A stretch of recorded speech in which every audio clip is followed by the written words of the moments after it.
प्यारे उद्धव, अब मैं तुम्हें एक अत्यंत गोपनीय परम रहस्य की बात बताऊंगा, क्योंकि तुम मेरे प्रिय सेवक, हितैषी, सुहृद और मेरे प्रेमी सखा हो, साथ ही सुनने के इच्छुक भी हो। भगवान श्री कृष्ण कहते हैं, प्रिय उद्धव, जगत में जितनी आसक्तियां हैं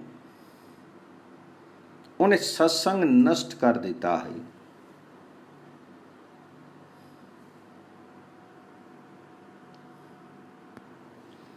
यही कारण है कि सत्संग जिस प्रकार मुझे वश में कर लेता है, वैसा साधन न योग है, न सांख्य है, न धर्म पालन है, न सिद्धाय है। तपस्या, त्याग, इष्टापूर्त और दक्षिणा से भी मैं वैसा प्रसन्न नहीं होता। कहाँ तक कहूँ, व्रत, यज्ञ, वेद, तीर्थ और यम नियम भी सत्संग के समान मुझे वश में करने में समर्थ नहीं है। यह एक युग की नहीं, सभी युगों की एक सी बात है।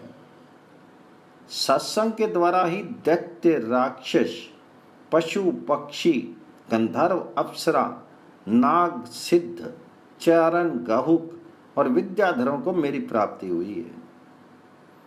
मनुष्यों में वैश्य, शूद्र, स्त्री और अंत्यज आदि रजोगुणी, तमोगुणी प्रकृति के बहुत से जीवों ने मेरा परम पद प्राप्त किया है।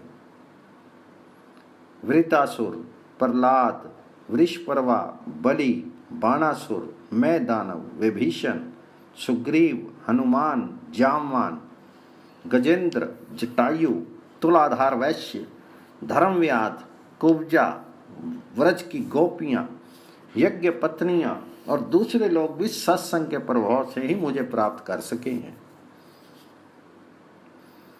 उन लोगों ने ना तो वेदों का स्वाध्याय किया था, ना विधि पूर्वक महापुरुषों की उपासना की थी। इसी प्रकार उन्होंने कृच्छ, चंद्रायन आदि व्रत और कोई तपस्या भी नहीं की थी।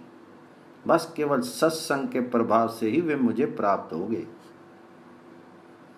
गोपियां, गायें, यमल अर्जुन आदि वृक्ष, व्रज के हरिण आदि पशु, कालिया आदि नाग, ये तो साधन साध्य के संबंध में सरता ही मूढ़ बुद्धि थे। इतने ही नहीं, ऐसे ऐसे और भी बहुत हो गए हैं जिन्होंने केवल प्रेम पूर्ण भाव के द्वारा ही अनायास मेरी प्राप्ति कर ली और कृतकृत्य हो गए। बड़े बड़े प्रयत्नशील साधक योग, सांख्य, दान, व्रत, तपस्या, यज्ञ, श्रुतियों की व्याख्या, स्वाध्याय और संन्यास आदि साधनों के द्वारा मुझे नहीं प्राप्त कर सकते, परंतु सत्संग के द्वारा तो मैं अत्यंत सुलभ हो जाता हूं।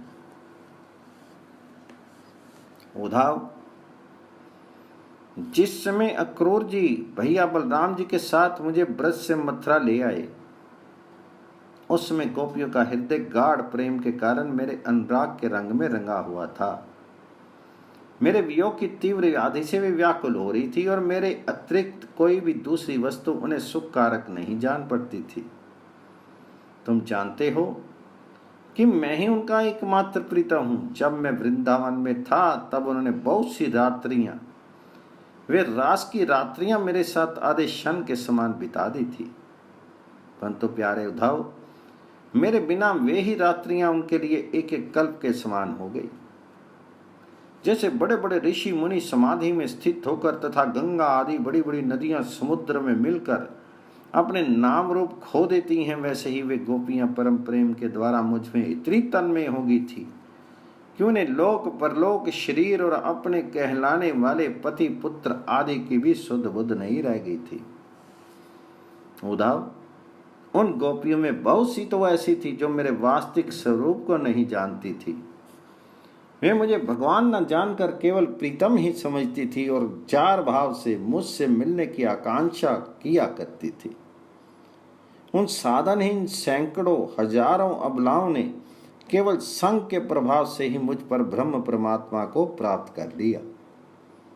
इसलिए उद्धव, तुम श्रुति, स्मृति, विधि, निषेध, प्रवृत्ति, निवृत्ति और सुनने योग्य तथा सुने हुए विषय का भी परित्याग करके सर्वत्र मेरी ही भावना करते हुए समस्त प्राणियों के आत्म स्वरूप मुझ एक की ही शरण संपूर्ण रूप से ग्रहण करो, क्योंकि मेरी शरण में आ जाने से तुम सर्वथा निर्भय हो जाओगे।